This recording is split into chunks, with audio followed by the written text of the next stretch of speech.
Você assistiu o jogo, você viu tudo acontecer na sua frente. E mesmo assim, quando acabou, a sensação que ficou não foi só de derrota. Foi de algo que você não consegue explicar direito. Porque não foi falta de qualidade, não foi falta de garra. O Barcelona terminou o jogo com 56% de posse de bola, jogando com um a menos. Teve 19 finalizações contra 5 do Atlético, 7 chutes a gol contra 3. E perdeu por 2-0.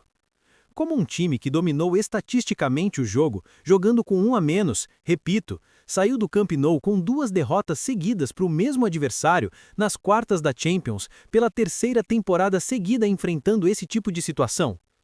A manchete diz: Barcelona é eliminado, Barcelona perde em casa.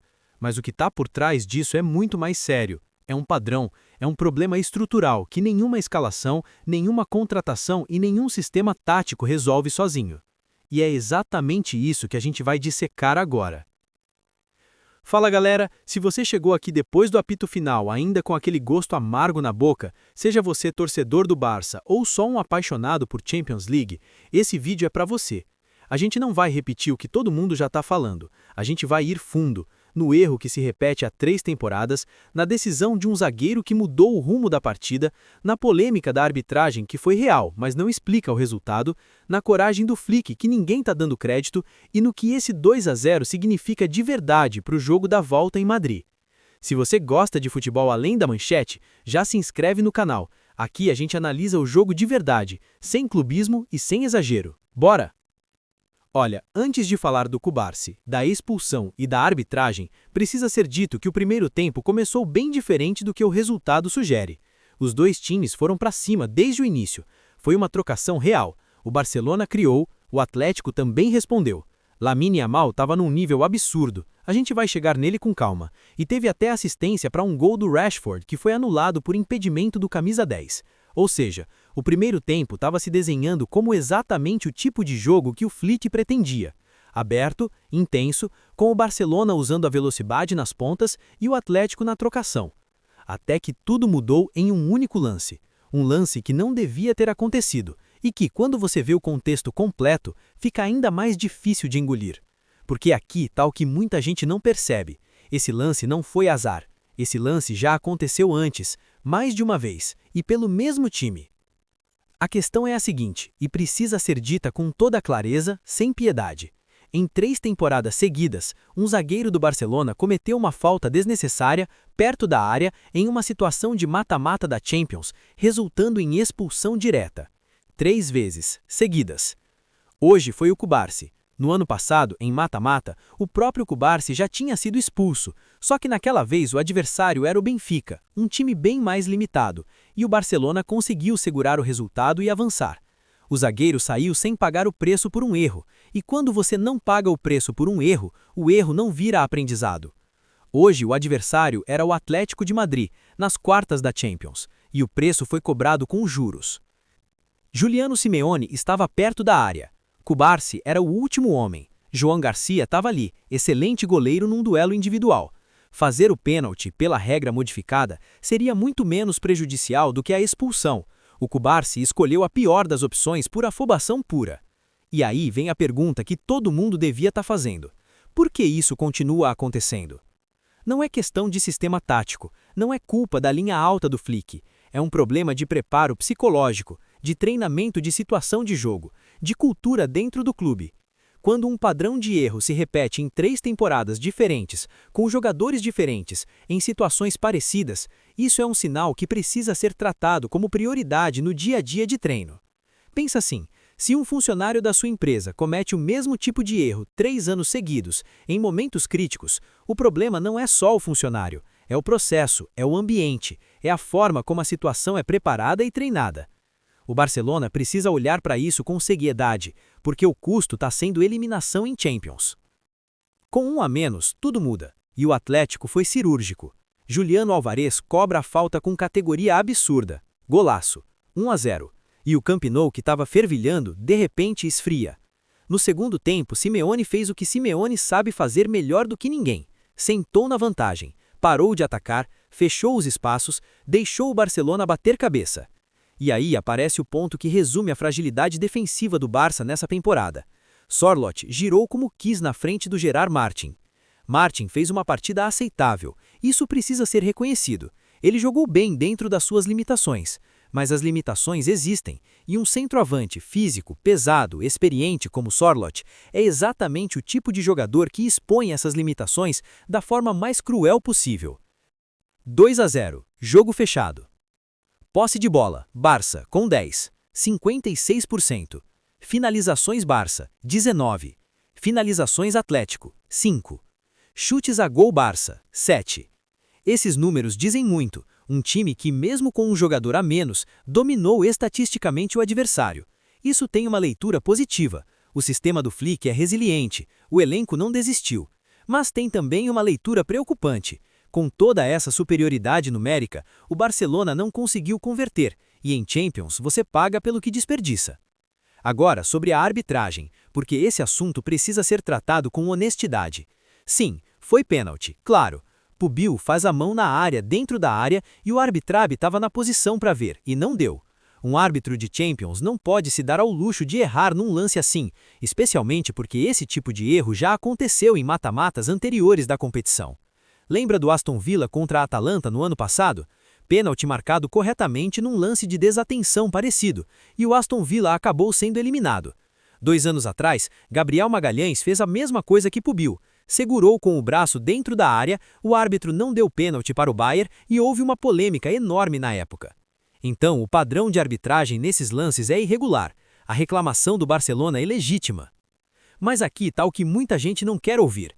Mesmo que o pênalti tivesse sido marcado, mesmo que o Barcelona tivesse convertido e empatado, o jogo ainda estava sendo disputado com 1 a menos, por conta de uma expulsão que não devia ter acontecido.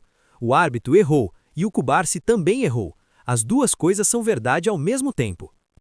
Colocar a derrota na conta apenas da arbitragem é confortável, é o tipo de narrativa que o torcedor quer ouvir quando está com raiva. Mas é uma narrativa que protege os erros internos do clube, e esses erros internos são muito mais graves do que um pênalti não marcado. Você pode estar pensando agora, mas se tivesse dado o pênalti, o resultado seria diferente. Talvez, mas o Barcelona não estaria em desvantagem numérica se um zagueiro não tivesse cometido, pela terceira em 3 anos, o mesmo tipo de erro descartável em mata-mata da Champions. E isso explica muita coisa sobre como o Barcelona precisa olhar para si mesmo nesse momento. Vi muita gente culpando a linha alta do Flick pela derrota.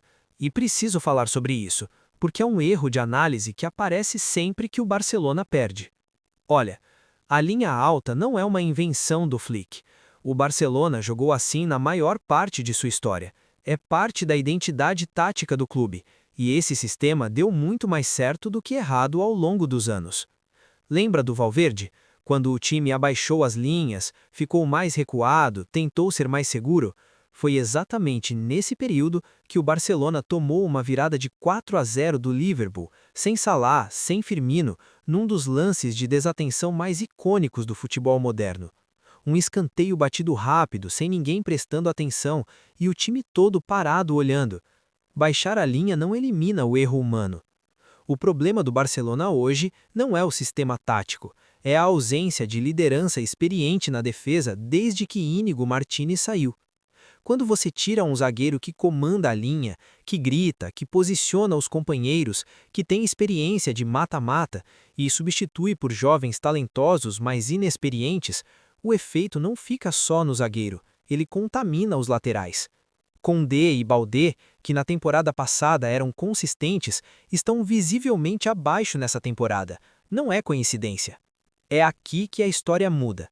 Não é que o sistema seja errado, é que o sistema exige um nível de organização e comunicação defensiva que os zagueiros atuais do Barcelona ainda não conseguem entregar de forma consistente em jogos de altíssima pressão. E em Champions, a altíssima pressão é o padrão, não a exceção. Com tudo isso dito, precisa ser honesto também com o que funcionou. Primeiro, Lamine Yamal. Que partida!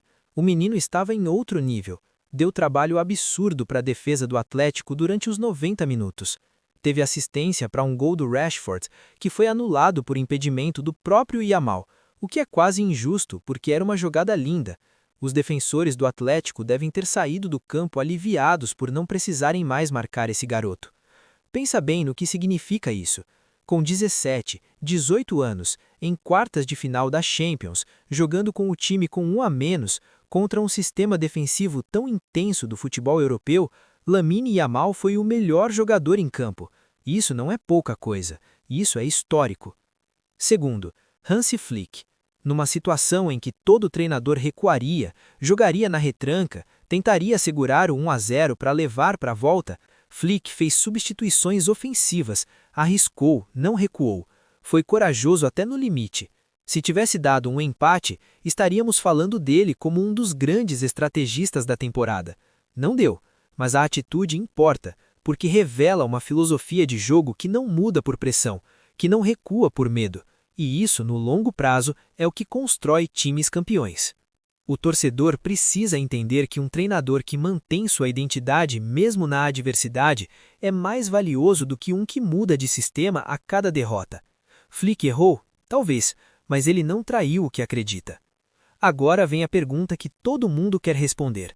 Dá para virar? Vou ser direto. É difícil, muito difícil, mas não é impossível, e tem uma razão específica para isso.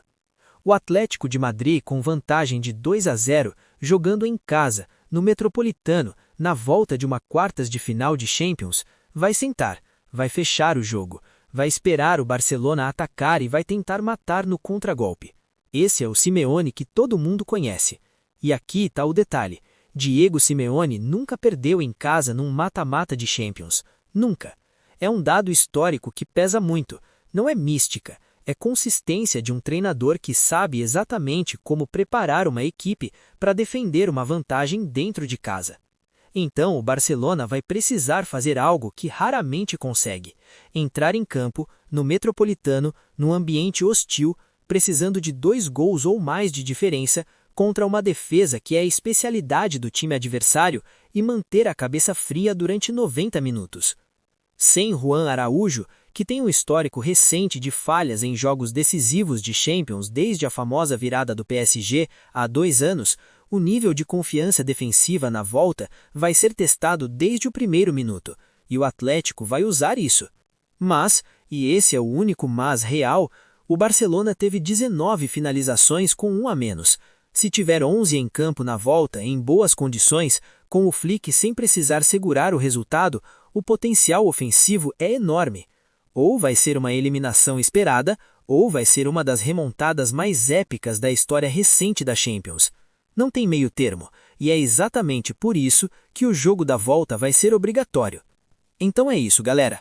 O Barcelona perdeu por 2-0, com 1 a menos durante quase um tempo inteiro, com um padrão de erro defensivo que se repete pela 3ª temporada seguida, com uma arbitragem que falhou num lance importante e com um Lamine Yamal que foi o melhor jogador em campo mesmo assim. A manchete diz: Barcelona é derrotado em casa, mas o que a gente viu aqui vai muito além disso. É um clube que precisa olhar para dentro, resolver um problema de maturidade defensiva que nenhum sistema tático resolve sozinho, e decidir se vai entrar no Metropolitano acreditando na remontada ou apenas cumprindo tabela. Agora eu quero saber de você nos comentários. 3 perguntas. Responde pelo menos uma. Primeira, você acha que a expulsão de Cubarsí foi o fator decisivo ou o resultado seria parecido de qualquer forma? Segunda, você acredita numa virada do Barça no Metropolitano ou já jogou a toalha? Terceira, o Araújo vai ser problema de novo na volta ou ele aparece quando mais precisa? Comenta aí, quero ler tudo. Se esse vídeo fez sentido para você, se você gosta de futebol analisado com contexto, com número, sem vitimismo e sem exagero, deixa o like e se inscreve no canal. Aqui a gente não repete manchete, a gente entende o jogo. A gente se encontra na análise da volta. Até lá!